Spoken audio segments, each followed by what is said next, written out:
आज हम इतिहास के एक ऐसे दौर में उतरने वाले हैं जिसने हमारी आज की दुनिया की कह सकते हैं कि नींव रखी।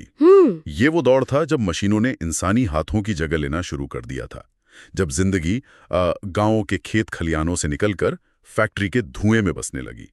हम बात कर रहे हैं औद्योगिकरण के युग की। और ये सिर्फ मशीनों और फैक्ट्रियों की कहानी नहीं है, ये कहानी है समाज के पूरे ताने बाने के बदलने की, शहरों के उठने की, पुराने बंदरगाहों के डूबने की और हाँ, आम इंसान की जिंदगी में आए एक जबरदस्त तूफान की। बिल्कुल। हमारे पास जो स्रोत हैं जिनमें एनसीईआरटी की किताबें और दूसरे ऐतिहासिक लेख शामिल हैं, वो हमें इसी उथल-पुथल भरे दौर की एक बहुत गहरी समझ देते हैं। बिल्कुल। और इस कहानी को समझने के लिए हमें फैक्ट्री से भी पहले के दौर में चलना होगा। यहाँ एक बहुत दिलचस्प बात है जो शायद कई लोगों को हैरान कर दे। के लिए बड़े पैमाने पर उत्पादन हो रहा था। इस दौर को इतिहासकार आदि औद्योगिकरण या प्रोटो इंडस्ट्रियलाइजेशन कहते हैं। चलिए इसी अनोखे सिस्टम से शुरू करते हैं। हाँ, ये शब्द प्रोटो इंडस्ट्रियलाइजेशन सुनने में थोड़ा भारी लगता है, पर इसका कॉन्सेप्ट बहुत ही मजेदार है। प्रोटो का मतलब होता है पहला रूप। अच्छा। तो ये वो व्यवस्था थी जहां उत्पादन फैक्ट्री की चारदीवारी में नहीं था, बल्कि पूरे के पूरे देहात में फैला हुआ था। एक तरह से ये एक विकेंद्रीकृत या कहिए डिसेंट्रलाइज्ड फैक्ट्री थी। तो ये काम कैसे करता था?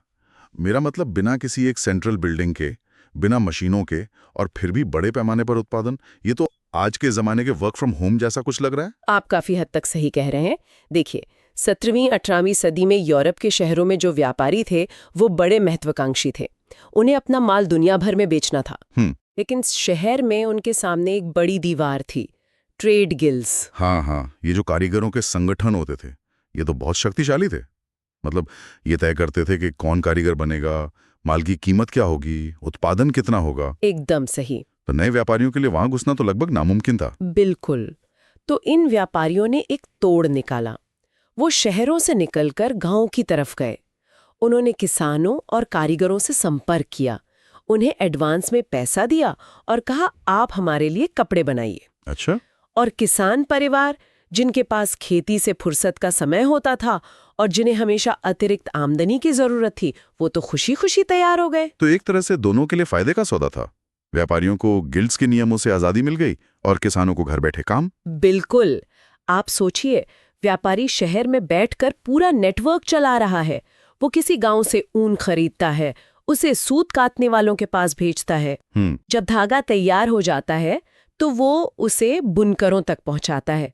फिर वो कपड़ा रंगसाजों के पास जाता है और आखिर में फिनिशिंग के लिए लंदन जैसे बड़े फिनिशिंग सेंटरों में। बाप रे। हर चरण पर काम अलग अलग घरों में हो रहा है, लेकिन सब एक ही व्यापारी के नेटवर्क से जुड़े हैं। मतलब लॉजिस्टिक्स और सप्लाई चेन मैनेजमेंट का खेल उस जमाने में भी जबरदस्त था, वो भी बिना किसी ऐप या कंप्यूटर के। हाँ। और फिर आती है मशीनें और सब कुछ बदल जाता है।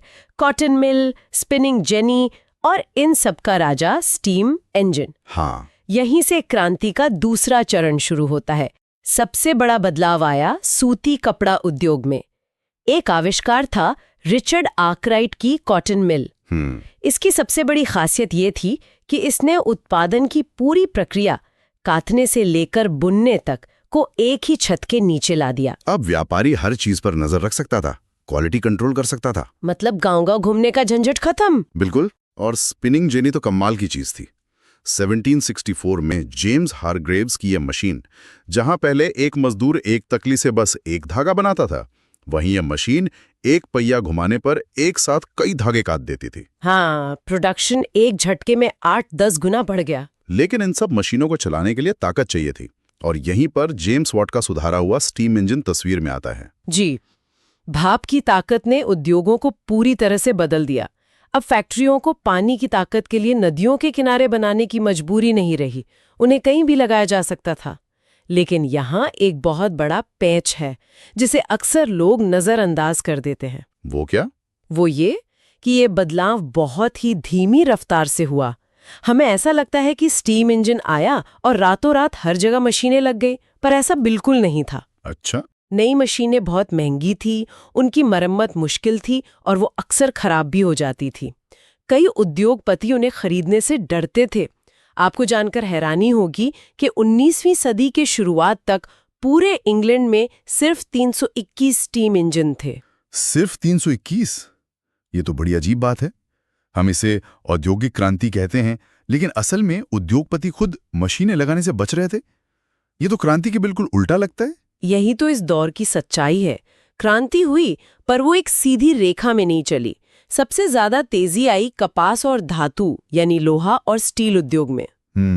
रेलवे के आने से। हाँ, रेलवे के विस्तार ने तो लोहा और स्टील की मांग को आसमान पर पहुंचा दिया। लेकिन बाकी उद्योग जैसे कि मिट्टी के बर्तन बनाना, छपाई, फर्नीचर, ये सब अब भी पारंपरिक तरीकों और हाथ के हुनर पर बहुत ज्यादा निर्भर थे। अच्छा। एक इतिहासकार ने तो यहाँ तक लिखा है कि 19वीं सदी का औसत मजदूर एक मशीन ऑपरेटर नहीं था, बल्कि एक पारंपरिक कारीगर ही था। तो जब ये नई फैक्ट्रियां धीरे धीरे इंग्लैंड के शहरों का हिस्सा बन रही थीं, तब मजदूरों की दुनिया में क्या चल रहा था? उनकी जिंदगी पे इसका क्या असर हुआ? मजदूरों की कहानी इस दौर का शायद सबसे स्याह पक्ष है। देखिए, विक्टोरियन ब्रिटेन में गरीबों की कोई कमी थी ही नहीं। गांवों से उजड़े किसान, कारीगर सब काम की तलाश में शहरों की ओर भाग रहे थे। नतीजा ये हुआ कि काम करने वाले ज्यादा थे और काम कम, तो जो मांगने वाले ज्यादा हों तो मजदूरी अपने आप गिर जाती है। तो इसीलिए उद्योगपति मशीन पर इतना पैसा खर्च करने के बजाय सस्ते मजदूरों से काम चलाना बेहतर समझते थे। कई मामलों में बिल्कुल। एक तो मशीन लगाने में भारी पूंजी लगती थी, दूसरा बहुत सारे उद्योग मौसमी थे। मौसमी जैसे सर्दियों में गैस घरों और शराब की भट्टियों में काम बढ़ जाता था। क्रिसमस के वक्त बुक बाइंडिंग और प्रिंटिंग का काम जोरों पर होता था। अब इन कुछ महीनों के काम के लिए कोई उद्योगपति महंगी मशीन लगाकर क्यों बैठेगा? सही बात है। इससे अच्छा तो था कि मौसम के हिसाब से मजदूरों को काम पर रख लिया जाए। और हाथ के काम की अपनी एक अलग कीमत भी तो थी। बहुत ज्यादा। आज भी हम हैंडमेड चीजों को प्रीमियम मानते हैं, वैसा ही तब भी था। ब्रिटेन का जो अमीर तबका था, जो कुलीन वर्ग था, वो हाथ से बनी नफासत वाली चीजों को ही पसंद करता था। अच्छा। हाथ से बने डिजाइन, अलग अलग आकार, ये सब मशीनों से बनाना मुमकिन नहीं था। मशीनों से बने सस्ते और एक जैसा माल तो ज्यादातर उपनिवेशों में बेचने के लिए होता था। मतलब मजदूरों की जिंदगी बहुत मुश्किल थी। काम मिलना भी आसान नहीं रहा होगा। बिल्कुल नहीं। नौकरी मिलना इस बात पर निर्भर करता था कि शहर में आपकी जान पहचान कैसी है। अगर आपका कोई रिश्तेदार या दोस्त किसी फैक्ट्री में है, तब तो शायद काम मिल जाए। और अगर नहीं है तो? जिनके पास ऐसा कोई नेटवर्क नहीं था, उन्हें हफ्तों इंतजार करना पड़ता था।